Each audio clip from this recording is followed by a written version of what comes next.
Eu estava a ouvir o Salvador Malheiro a dizer que tínhamos um exército aqui também disponível para poder, no ano 2015, fazer o que for necessário. Eu diria que logo aí já temos uma grande alteração qualitativa, porque, tal como no país, agora temos munições para poder alimentar os exércitos, as Forças Armadas, para poderem cumprir as suas missões. Também, cerca de 4 anos depois, também já temos munições políticas para mostrar que podemos, com cara lavada, com olhos nos olhos, poder também ter as nossas munições políticas para podermos explicar aos portugueses que os sacrifícios destes 3 anos deram e fizeram sentido, porque vamos estar agora em condições de poder também entrar numa rota de crescimento, coisa que há cerca de 4 anos não havia. Por isso, foi muito a propósito, porque também agora temos munições políticas para o nosso exército, também, neste caso, traduzido nas forças partidárias que sustentam o governo. E é por aqui que eu queria começar,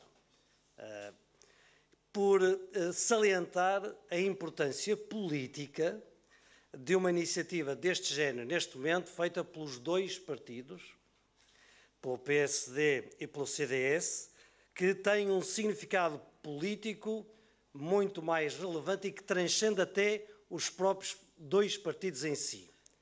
O que é que eu quero dizer com isto?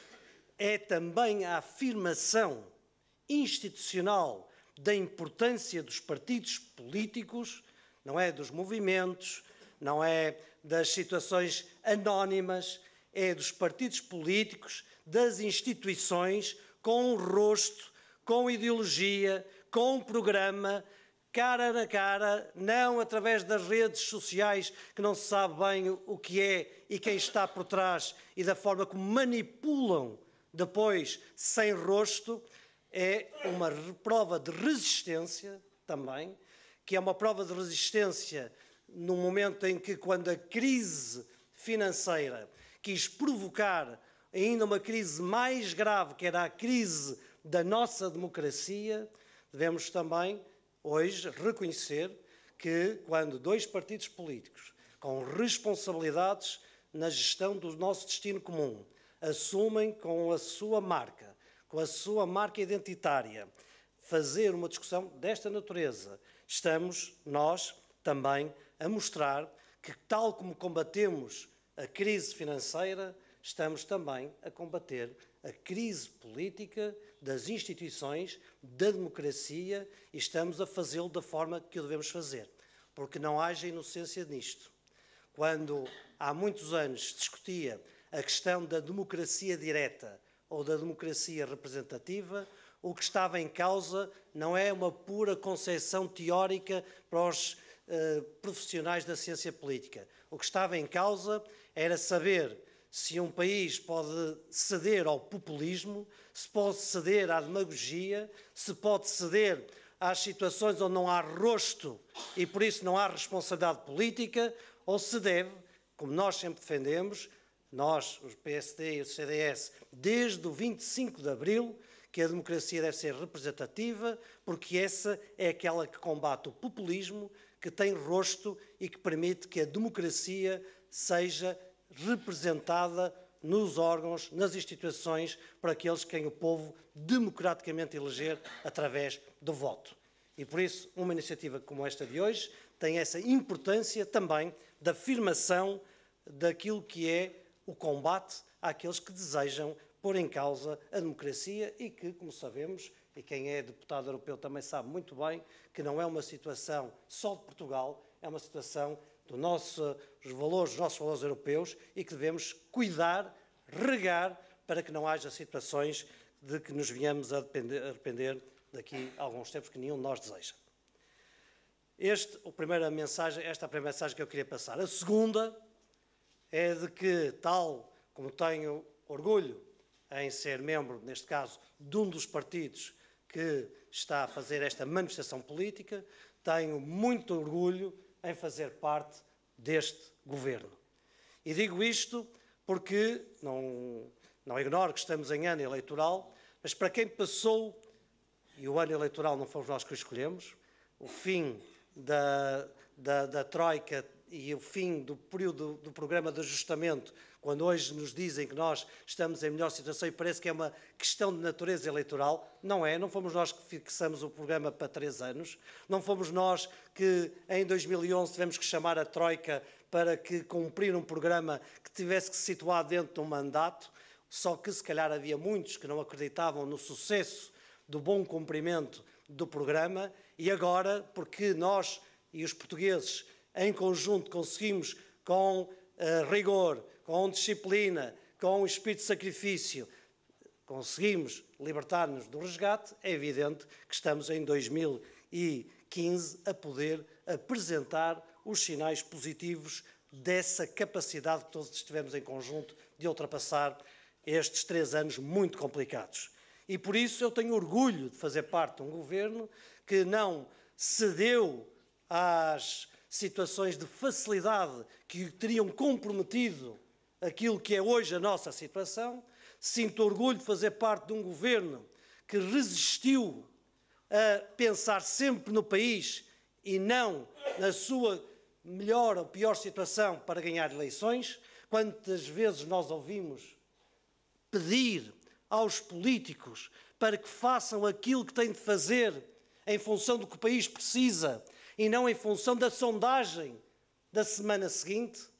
Até há quem diga que os políticos são aqueles que vivem para lá, os estadistas, da dimensão da sondagem da política do dia-a-dia, e quando o país reclamou que houvesse estadistas à frente do país, que olhassem para o interesse superior do país e não para os interesses específicos da governação, do ponto de vista da fácil popularidade, pois nós conseguimos todos, e aqui também com o apoio fundamental, e nomeadamente parlamentar, dos 2 partidos que sustentam o governo, conseguimos, hoje em 2015, podermos explicar aos portugueses o que foi necessário para hoje voltarmos a estar numa situação de normalidade, prudente otimismo, mas de podermos estar a ser outra vez senhores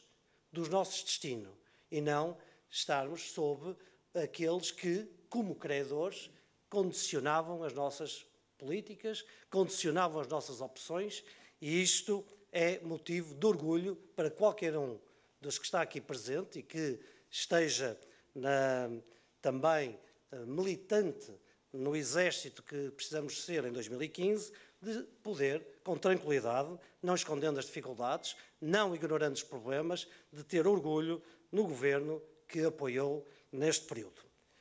É bom lembrar que em 2011 os temas eram: Portugal vai ou não sair do euro? Isto parece já uma coisa que faz parte da imaginação, mas não. Vai ou não sair do euro? Tem ou não tem dinheiro para pagar o salário do mês seguinte? A taxa de desemprego vai subir quanto mais? As taxas de juro vão ser quanto mais vezes maiores em relação àquilo que tínhamos no dia anterior.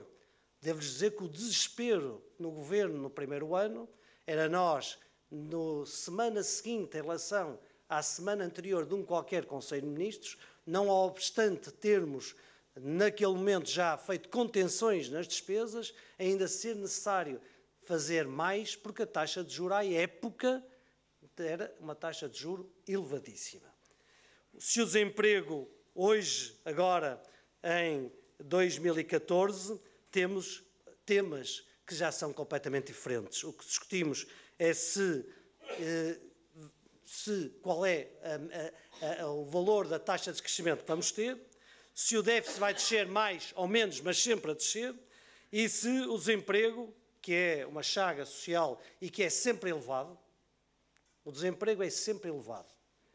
Não há desemprego que não nos dê preocupação sistemática, ainda para mais a partidos como os nossos, um de dimensão social-democrata ou de dimensão democrata-cristã, onde a dimensão social tem um peso enorme. E por isso o desemprego é sempre elevado, mas estamos sempre a descer. E esta é uma alteração qualitativa muito relevante e por isso é que os indicadores, que também é bom nós lembrarmos de vez em quando, porque quando não os lembramos parece que foi tudo fácil, e eu vou só num flash dizer que em 2011 a taxa de crescimento do PIB era negativa, menos 1,8%, a perspectiva para 2015 é 1,5%, são 3,3 pontos percentuais superiores. O déficit em 2011 era da ordem dos 8%, 7,4%. Em 2015 a estimativa é para 2,7%, ou seja, menos 4,7 pontos percentuais nestes 3 anos. O peso das exportações na nossa economia era de 34% do PIB em 2011, hoje é de 42,4%, ou seja, mais 8,1%, e aquilo mesmo que tem muitas vezes sido objeto de engano na referência quanto à proteção do que se gasta com o Estado Social, pois bem, as contas, essas não enganam, aquilo em que se gastava com o Estado Social em 2011 para o que se gasta em 2015, é em 2015 mais 3.000 milhões de euros. E ainda, até em termos de valores nominais, nas despesas do gabinete dos governos, também é importante, é sempre algo do governo, sempre algo que é do apetite, nomeadamente da comunicação social, mesmo em termos nominais, as despesas dos gabinetes do governo em 2011 eram 61 milhões de euros e em 2015, no orçamento que todos aprovamos, é de 52 milhões de euros. Ou seja, menos 9 milhões de euros em valor nominal relativamente a estes 4 anos de diferença. Ou seja, isto permite-nos encarar com confiança e com esperança, porque a confiança e a esperança não têm uma dimensão proclamatória. Essa é fácil, nós dizermos que é preciso ter esperança e dizermos que é preciso ter confiança. Ela resulta de situação concreta dos dados, daquilo que nós podemos certificar para que, acreditando, se possa ter esperança. E acredita-se quando os números são assim, a verdade é esta, e por isso podemos ter um prudente otimismo. Aqueles números não foram há muito tempo, foram há menos de 4 anos, os tais que eu indiquei de 2011. E há mudanças que todos sabemos que não se vão percepcionar ou não se percepcionam no imediato. É impossível.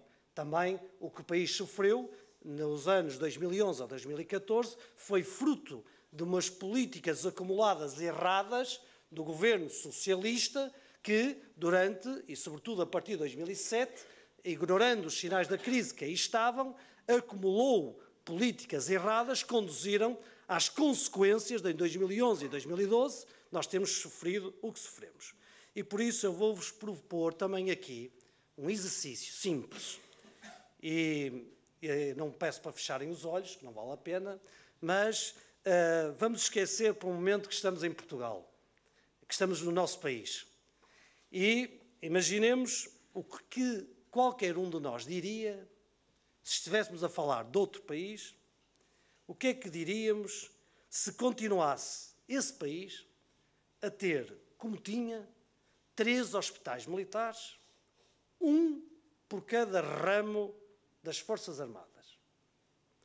O que diríamos desse país se continuasse a ser dono de uns estaleiros que acumulassem um prejuízo diário de 110 mil euros, com mais de 380 milhões de euros de passivo e sem carteira de encomendas? O que é que diríamos desse país se esse país continuasse a manter participações empresariais que não faziam parte das suas funções, alimentando clientelas em vez de dar condições de liberdade e de financiamento às empresas? O que é que diríamos se um país, esse país, onde o Estado, reparem bem, hoje falamos muito do Serviço Nacional de Saúde, e bem, mas esse país tinha um Serviço Nacional de Saúde e, ao mesmo tempo, o Estado era o único acionista do maior grupo privado de saúde. Ou seja, o Estado fazia concorrência consigo próprio. O que diríamos desse país se continuasse a investir 3.000 milhões de euros, 3.000 milhões de euros, num programa de novas oportunidades, que eu julgo que todos reconhecemos com facilidade, que oportunidades deu muito poucas e quase nenhumas a muita pouca gente. O que diríamos desse país se esse país tivesse raparigas que estavam proibidas de estudar em colégios do Estado, mesmo que esses colégios tivessem déficits de alunos, como sabemos, que há hoje, e tivessem mais de 14 milhões de euros de prejuízos anuais, que era o que acontecia nos estabelecimentos militares de ensino. Havia discriminação de género e havia prejuízos acumulados, prejuízos anuais, mais grave, 14 milhões de euros.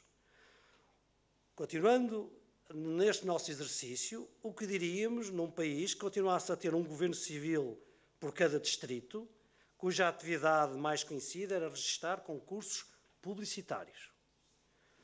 O que diríamos de um país que tinha 11 empresas, por exemplo, empresas na órbita da defesa, a concorrer com outras empresas do setor privado? O que diríamos desse país que, estando endividado, continuasse a construir autoestradas, supostamente sem custos para os contribuintes ou para o utilizador? E, finalmente, talvez creme de la creme, o que diríamos desse país que se preparasse para construir um novo aeroporto no mesmo ano em que inaugurava a obra do novo metro até ao aeroporto, que ia desativar? O que diríamos todos desse país? E esse país, se acabarmos o nosso exercício, era o país, o nosso, Portugal, em 2011. Pois bem, era esse o país de há 3 anos. E por isso é que é importante nós olharmos para o quadro de referência dos indicadores para 2015 e percebermos que esses indicadores, mais aqueles que eu referi, que é a taxa de desemprego a baixar, a taxa de crescimento a subir, o déficit a diminuir, o índice à confiança dos consumidores a aumentar e as taxas de juros, como aqui já foram referidas, historicamente baixas, não é o fim, não é a meta. É mais uma etapa, ainda estamos só em mais uma etapa para a consolidação do que é preciso fazer para o nosso país ter uma dimensão sustentável e não andar sempre na lógica do eletrocardiograma, onde por momentos estamos eufóricos e a seguir caímos na depressão. A euforia da ilusão e a seguir a depressão da realidade. Tudo isto não aconteceu por acaso. Tudo o que foi a mudança do tal país, do exercício para aquilo que estamos hoje, não aconteceu por acaso, porque às vezes também parece que agora, pronto, estamos assim, que não houve nada, nem ninguém que tivesse contribuído para que a situação hoje seja a que eu acabei de indicar. Isto aconteceu porque, por um lado, houve reformas verdadeiramente estruturais que aconteceram, com impacto económico e financeiro. Dou um exemplo só. Na defesa nacional, nós conseguimos poupar ao erário público mais de 1.300 milhões de euros de encargos que estavam assumidos para até 2020. Um novo modelo de desenvolvimento económico não surgiu por acaso. Há 3 anos discutíamos as grandes obras, as megas obras públicas, o TGV e tudo mais, e agora temos um novo modelo económico que assenta nas exportações e por isso, e nas empresas. Por isso, quando nós vemos os resultados das nossas empresas com uma capacidade exportadora maior, é evidente que é fruto delas, mas também é fruto de um modelo de desenvolvimento económico que conduziu a que isso fosse possível e não se gastasse aquilo que se estava a gastar antes em obras que aparentemente eram a favor, amigas, como se diz hoje, do crescimento e, afinal, conduziam ao empobrecimento do país, como, aliás, muitíssimas vezes foram ditos pelos dois partidos quando estavam na oposição. A redução da despesa, a nossa redução da despesa foi de 7.800 milhões de euros, quando se não tivéssemos que pagar juros acumulados da dívida anterior, ela podia ser da ordem, esta contenção, de 12.000 milhões de euros. Ou seja, o despesismo de José Sócrates e do governo dos mesmos protagonistas que hoje são os protagonistas do Partido Socialista impedem que também na contenção da despesa possamos ter melhores resultados. Mas a maior das reformas, a meu ver, a maior das reformas está para além destas questões de natureza material e, a meu ver, está na reforma mais importante que aconteceu, que é na mentalidade de todos nós e dos portugueses em geral e dos políticos, dos responsáveis políticos também em particular. Eu tenho a certeza que dificilmente alguém poderá hoje voltar a ganhar eleições se fizer como no passado, se esgotar a sua mensagem a prometer construir autoestradas ou de que vai reduzir os impostos à primeira possibilidade que tenha, e seja de que partido for. Quero acreditar nisso. Acho que a alteração e a reforma da mentalidade que aconteceu no povo português para isso aponta, e isso significa também que nós fizemos bem o nosso trabalho nestes 4 anos. Porque o realismo com que enfrentamos os problemas, a mensagem de verdade com que nunca iludimos os portugueses, também isso contribui para uma alteração cultural da mentalidade e do discurso que faz com que haja uma relação mais séria, mais transparente entre quem governa, entre os políticos e o eleitorado, entre quem tem a responsabilidade de, por ter sido eleito, prestar contas corretas àqueles que os elegeram. E por isso eu acho que dificilmente alguém poderá voltar a ganhar eleições dizendo uma coisa hoje e outra amanhã. E isto é importante, o que eu tenho para dizer, ou o que eu acho que isto é muito importante, porque eu acho que o António Costa ainda não se apercebeu disto. Acho que não percebeu bem.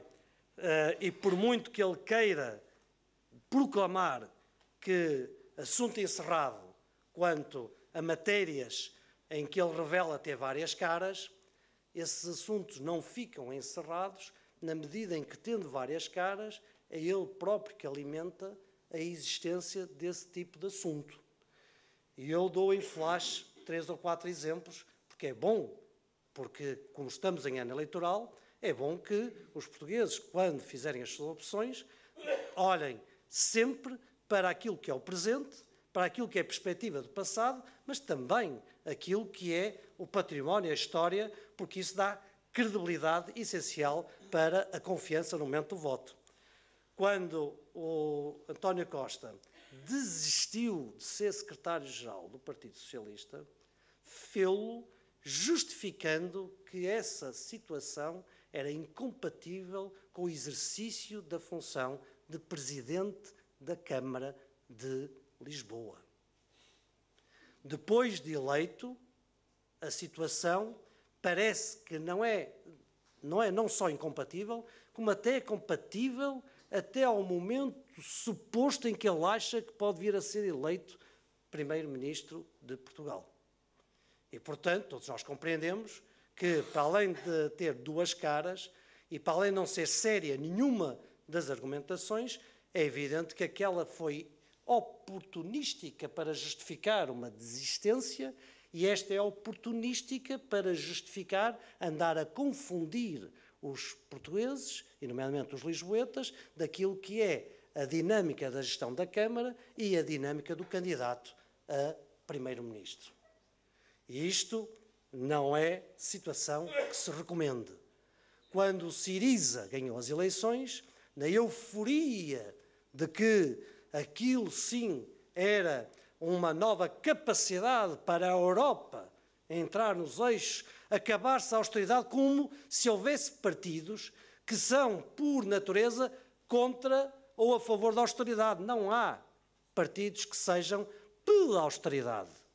Há partidos que são, por um sentido patriótico, sentido de responsabilidade, obrigados, num determinado período de tempo, a ter que ter medidas de austeridade que conduzam depois àquilo que é o objetivo, que é crescer, que é criar melhores condições para o seu povo, para o seu país. E isso faz a diferença do sentido de responsabilidade ou não. Pois bem, porque na altura parecia popular estar ao lado do Syriza, pois o António Costa veio logo fazer proclamações de elogio e até aqui acolá parecia de camaradagem, de cumplicidade partidária. Como a seguir o tempo apontou em sentido contrário e até o próprio Syriza acabou por ser mais responsável, eu diria que até o António Costa mudou mais vezes de opinião em relação ao Syriza do que até o próprio Syriza em relação à dívida grega, porque realmente os exemplos não foram muito felizes nessa matéria. Também, no que diz respeito à situação do país, e esta foi a mais recente, eu acho inacreditável, e esta é uma questão que toca até a questão de caráter, e isso é muito importante. Eu acho inacreditável que alguém ache normal iludir, ainda que seja uma comunidade estrangeira, relativamente àquilo que acha que é a situação do país, de modo a que, iludindo-os, os faça aplicar, então, as suas poupanças, a sua capacidade financeira, em algo que sabe que não corresponde à verdade. Eu diria que é pior a emenda do que o soneto nas justificações que foram dadas. É evidente que a verdade foi aquela que saiu espontaneamente. É de que o país está melhor do que estava em 2011. Mas antes tivesse ficado por aí. Era um ato que diríamos até louvável, era um ato de reconhecimento e tinha até, seguramente, mais matéria, porque ninguém é perfeito. Nós próprios dizemos que o país ainda precisa de continuar a estruturar-se com reformas, que não estamos ainda numa situação, digamos, conseguida afinal. Portanto, há muita coisa ainda para fazer, mas o país lhe reconheceria credibilidade para governar se, reconhecendo que o país está melhor, dissesse que está, mas ainda é preciso mais, e nós somos capazes de fazer melhor agora do que estes senhores que aí estão. Mas não. E, portanto, esta situação fácil de se dizer uma coisa, fingir, iludir, eu creio que qualquer um dos que está aqui presente se lembra que esse foi o modelo de governação do governo do Partido Socialista, liderado pelo engenheiro Sócrates, cujos protagonistas são os mesmos. Basta ver a fotografia e os principais rostos, a começar pelo Dr. António Costa, que têm este tipo, este modelo de governação, e como se costuma dizer na nossa terra, aos 50 anos já ninguém muda, não é? E, portanto, como já ninguém muda, do ponto de vista do caráter, a situação tem a ver. Eu não estou a fazer, como está cá a comunicação social, uma acusação de caráter, que é já para deixar claro no que diz respeito àquilo que depois é a descontextualização que se faz das nossas intervenções. A verdade é que alguém que diz uma coisa e diz outra, fica à consideração dos portugueses verificar onde é que está o ponto de verdade em relação àquilo que se diz, e não temos dúvida que é quanto à segunda, aquilo que o país está melhor. António Costa percebeu, os militantes do Partido Socialista também perceberam, que ser secretário-geral do Partido Socialista é muito diferente de fazer comentários semanais na quadratura do círculo. Na verdade, também já todos percebemos, e eu já disse isto uma vez, que quanto mais António Costa fala, mais cai o mito relativamente àquilo que era a entrada aparentemente triunfal, e eu diria que, como nós já temos assistido, e isso vai acontecer seguramente, quer fale, quer esteja calado, é evidente que as sondagens vão também mostrar que quem não tem nada para dizer não pode contar com o benefício da confiança dos portugueses. Caros amigos, nós estamos em 2015, num ano eleitoral. E, portanto, é normal, em democracia é assim, e, portanto, não devemos ignorá-lo, até devemos achar que é uma matéria positiva. Estamos em ano eleitoral, em democracia ainda bem que há eleições de 4 em 4 anos e temos que olhar isto com a naturalidade para também saber distinguir sempre aquilo que se diz que agora é tudo eleitoralista. Como se os mandatos, em vez de ter 4 anos, tivessem 3 mais 1 e no mais 1 não se podia fazer nada. E, portanto, iludíamos até os portugueses e os portugueses, os eleitores, saberão distinguir bem o que é eleitoralismo no que não é. Porque já sentiram na pele, e lembram-se todos em 2009, quando, por eleitoralismo, numa altura de crise já aguda, o governo do engenheiro Sócrates, com António Costa e com os outros todos que hoje são os protagonistas, dirigentes do Partido Socialista, aumentaram os funcionários públicos em 2,9. Não custou 2,9. Como o país não tinha dinheiro, teve que se financiar a 7, 8 ou 9 e foi isso que teve que pagar por aqueles 2,9. Quando baixou, ilusoriamente também, porque depois temos que aumentar 3 pontos, o IVA. E quando gastou 5 mil milhões de euros nas obras do parque escolar, na altura o Partido Socialista ganhou as eleições, mas arruinou o país. Ganhou as eleições, mas arruinou. E acho que os portugueses entendem bem isto.